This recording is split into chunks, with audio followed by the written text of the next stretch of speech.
अम्मी, अम्मी, पापा कब आएंगे?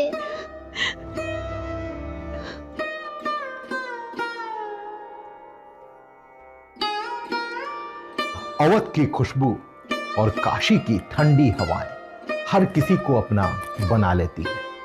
यह उत्तर प्रदेश है, यहाँ की आत्मा में खुशियों का प्रवेश है। कंधों पर जिम्मेदारियां, चेहरे पर मुस्कान। यह कहानी है लखनऊ के शुएब, जौनपुर के डॉक्टर समीर और शिक्षक संदीप तिवारी, उन्नाव के अमर राजपूत और मेरठ के सुहेल की। उम्र अलग अलग थी, काम अलग अलग था, लेकिन मकसद एक ही था, अपने परिवार को खुश रखना, अपने बच्चों की हंसी और घर की रौनक बनाए रखना। मैं तुम्हें लेने आऊंगा, समर्पण से पढ़ाई करो। कृपया दवाई समय पर लें और पर्याप्त आराम करें। जनवरी की शुरुआत की कड़कड़ाती ठंड और फिर जनवरी के मध्य की मीठी धूप। इस मौसम में हर गली मोहल्ला रंगीन हो जाता है, हर तरफ पकवान की खुशबू आती है और आसमान रंग बिरंगे पतंगों से भर जाता है। बच्चे छतों पर दौड़ते हैं, पिता उनके पीछे पीछे मुस्कुराते हैं। यही तो हमारी संस्कृति की खूबसूरती है। इसमें ना जाति दिखती है, ना धर्म, बस लोग होते हैं और उनकी खुशियां। ये पांचों भी इसी रंग में रंगे थे, जिम्मेदारियां निभाते हुए, अपने परिवार की मुस्कान को सबसे ऊपर रखते हुए।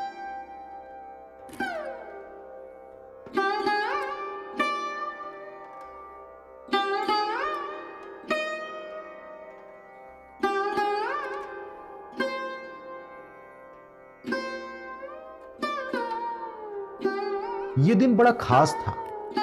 घर पर सभी बेसब्री से इनका इंतजार कर रहे थे।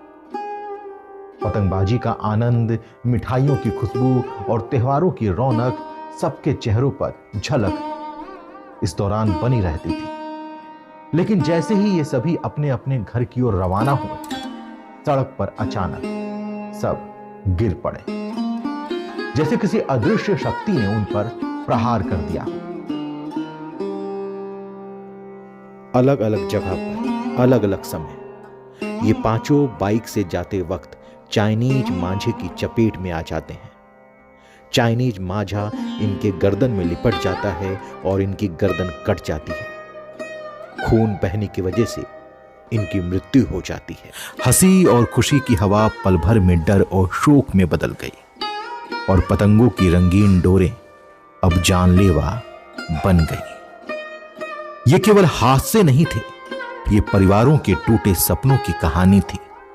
लखनऊ की बेटियां पिता के बिना खेल की खुशी को अधूरी हो गई। जौनपुर में समीर हाशमी की पत्नी और संदीप तिवारी की बेटी, घर की हर दीवार पर उनके पिता की यादें गूंजती हैं। Come back, Papa. Who will go drop me to school now? अम्मी, पापा कब आएंगे? देखिए, विगत दिनों में चाइनीज मांझे से कई दुर्घटनाएं की बात सामने आई है और उसको दृष्टिगत रखते हुए समय समय पर जनपदीय पुलिस के द्वारा चेकिंग अभियान चलाए भी जाते हैं। सभी थाना प्रभारी, सभी डीसीपी साहबान को निर्देशित कर दिया गया है और एक विशेष अभियान अगले 3 दिनों के लिए चलाया जा रहा है, जिसमें चाइनीज मांझे या उससे संबंधित जो मटेरियल है उसके भंडारण, उसकी बिक्री और उसके उपयोग पर जो है कड़ी कार्रवाई करने के लिए निर्देशित किया गया है।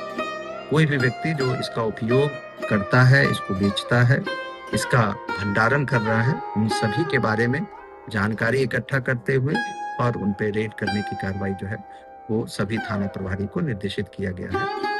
और इस प्रकार से जो घटनाएं हुई हैं उसमें कई लोगों की मृत्यु भी हुई, कई लोग सीवियरली इंजर्ड हुए।